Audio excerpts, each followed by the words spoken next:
Men kasbiy ta'limda o'qiyman, men bakalavriada o'qiyman. Mening ota-onamga Koreya C3 bir mehmon vizasini bermasa kerak. Men ota-onamni Koreyaga mehmon vizada olib kela olmasam kerak, Koreyani ko'rsata olmasam kerak deb o'ylayapsizlarmi do'stlar? Uning ustiga endi harakatni boshlayotganlaringizda yon atrofingizdagi insonlar sen bakalavrda ekansan, yo sen kasbiy ta'limda ekansan. Senga baribir viza bermaydi, C3 mehmon viza ota-onaga kasbiy ta'limda olib bo'lmaydi. To'lagan to'lovlaringga kuyib qolasan deb o'ziga 100% ishonch bilan aytishyaptimi?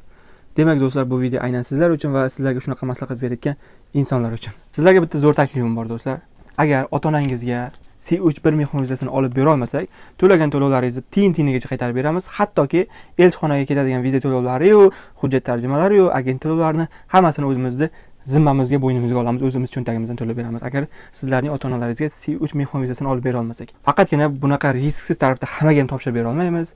Bizlarda o'zimizni oldimizga qo'ygan 3 tagina shartimiz bor. Agar mana shu shartlar to'g'ri kelsagina topshirib beramiz. Bu shartlarni aytishimdan oldin do'stlar, meni ikki og'iz gapim bor. Hozir bekorga qo'limda buni qilib ko'rsatmadim, chunki haqiqatdan oramizda shunaqa maslahat beruvchi insonlar bor ekan. Buni men bir marta emas, ikki marta emas, bir necha martalab eshityapman. Menga murojaat qilayotgan insonlar, "Aka, men kasbiy ta'limda, men bakalavriada o'qiyman, menga viza chiqmas ekan." Shunaqa aytishyapti.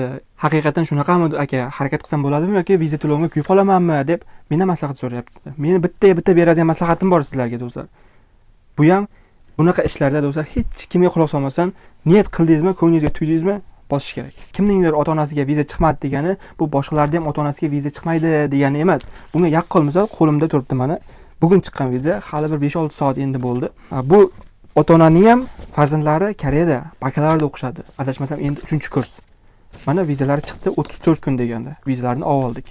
27-fevralda topshirgandik, chopsa bo'lgandi. Mana bugun 31-martda vizalarni oldik. Bizlar shartimiz, birinchisi, ota-onangiz yoshi 50 yoshdan oshgan bo'lishi kerak. Ikkinchisi, ota-onangiz oxirgi 5 yil ichida kamida bitta davlat, bo'lmasa bir nechta davlatlarga sayohat qilib kelgan bo'lishi kerak. Va uchinchi shartimiz do'stlar, ota-onangizning rasmiy daromadi bo'lishi kerak. Rasmiy daromad deganda ko'pchilik o'ylashadi, ota-onam rasmiy ishi bo'lishi kerak deb o'ylashadi. Yo'q do'stlar. Rasmiy ishda ishlayotgan bo'lishi shart emas. Masalan, do'kon, noturar bino yokida uy arendasini bergan bo'lishi mumkin, yokida arendaga mashina bergan bo'lishi mumkin.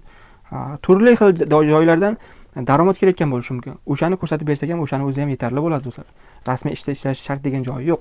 Daromad kelayotganini ko'rsatib bersak bo'ldi. Agar mana shu shartlar ma'qul keladigan bo'lsa do'stlar, shaxsiydan ota-onamga C3 mehmon vizasini risksiz tarifda chaqirmoqchiman deb yozib qoldirsangiz, xudo xolasa yordam beramiz. Va yana bir bor aytib qolaman do'stlar, hech kimga quloq solmang. Niyat qildingiz, bosing gazini. Charchamang.